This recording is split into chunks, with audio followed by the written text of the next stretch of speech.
Hi, ako si Mon Imperial na taga-Bas, Batanes.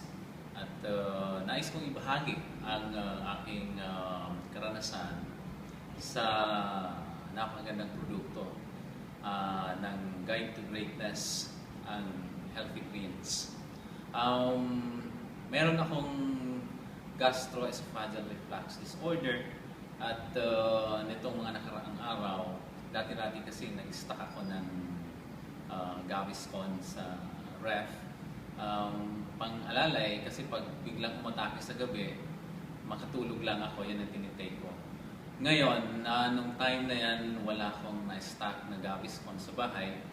So, sobrang sakit ng aking sikmura at umaakyat hanggang sa aking lalamunan. To the point kung minsan kasi yan, parang sumisikip yung paghinga. So, nag-isip ako kung ano yung pwede kong remedy yung gabi na yan. And bigla kong naalala yung Healthy Greens. So, ginawa ko, kumuha ako ng isang sachet and then tinimpla ko siya sa almost half liter na tubig. Tap water lang siya. Then, ininom ko. And to my surprise, right after yung pag-inom ko, yung huling lagok ko dun sa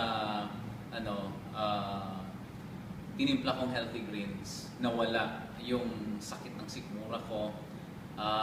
And then, the whole night hindi na siya umulit until today. So, hopefully ay tuloy-tuloy. Siyempre, tuloy-tuloy din akong mag-take or uminom ng ating produkto na napakaganda for other healthy din. So, maraming salamat sa biyayang ito ng Panginoon at Kalikasan.